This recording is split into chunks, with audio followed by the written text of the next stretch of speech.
12 ராசி மற்றும் 12 லக்னங்களுக்கு திருமண வாழ்க்கை எப்படி இருக்கும் அப்படிங்கிறத நம்ம பார்த்துட்டு வந்துட்டுருக்கோம். அந்த வகையில் இப்போ நம்ம பார்க்கக்கூடிய ராசி அப்படிங்கிறது விருச்சிக ராசி. காலபுருஷ ராசி தத்துவத்தில் 8வது ராசியான விருச்சிக ராசி மற்றும் விருச்சிக லக்னம் இவங்களுக்கு திருமண வாழ்க்கை எப்படி இருக்கும் அப்படிங்கிறத நம்ம பொதுவான கான்செப்டை பார்க்குறோம். அதாவது திருமண வாழ்க்கையை பற்றி தெரிஞ்சுக்கணும், அவங்கவுங்க பிறப்பு ஜாதகத்தில் தான் தெளிவாக தெரிஞ்சுக்கணும்.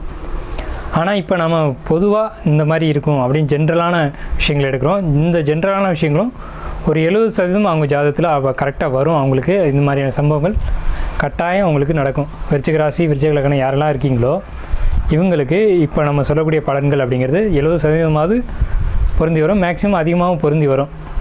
இப்போ இவங்களுக்கு எப்படி திருமண வாழ்க்கை இருக்கும் அப்படின்னு பார்த்தீங்கன்னா, வரக்கூடிய வாழ்க்கை துணை பொருளாதாரத்தில் சப்போர்ட் பண்ணக்கூடிய அளவுக்கு ஒரு ஸ்டேபிளான ஒரு அமைப்பில் இருப்பாங்க.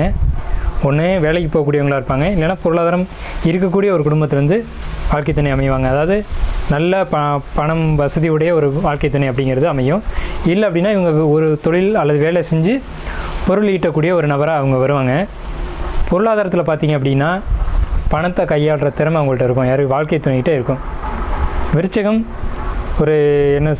விருச்சிகம் பணத்தை கையாளக்கூடிய திறன் அவங்கள்ட்ட அதிகமாக இருக்காது. பட் ஆனால் வரக்கூடிய வாழ்க்கை துணைக்கிட்ட பொருளாதாரத்தை ஈட்டவும் தெரியும், பொருளாதாரத்தை சேமிக்கவும் தெரியும். இந்த 2 கேரக்டரும் அவங்கள்ட்ட இருக்கும்.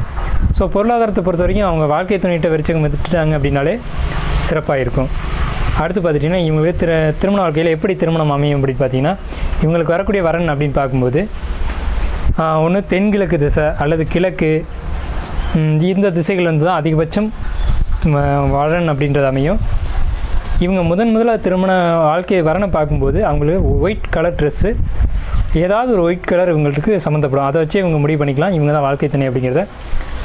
ரொம்ப தூரத்தில் அமையாது.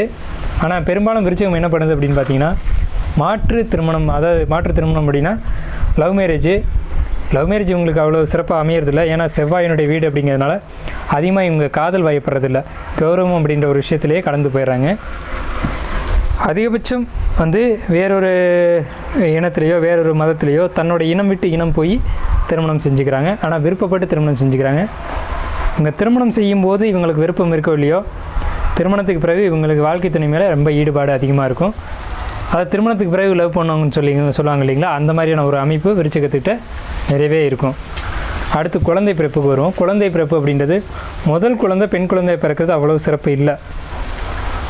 முதல் குழந்தை ஆண் குழந்தை பிறந்துட்டு ரொம்பவுமே நல்லது. அதே மாதிரி லவ் மேரேஜ் அப்படிங்கிறது இவங்களுக்கு ஒரு மேரேஜ் பண்ணதுக்கு அப்புறம் பின்னாடி இவங்களுக்கு தொந்தரவுகளை கொடுக்கும்.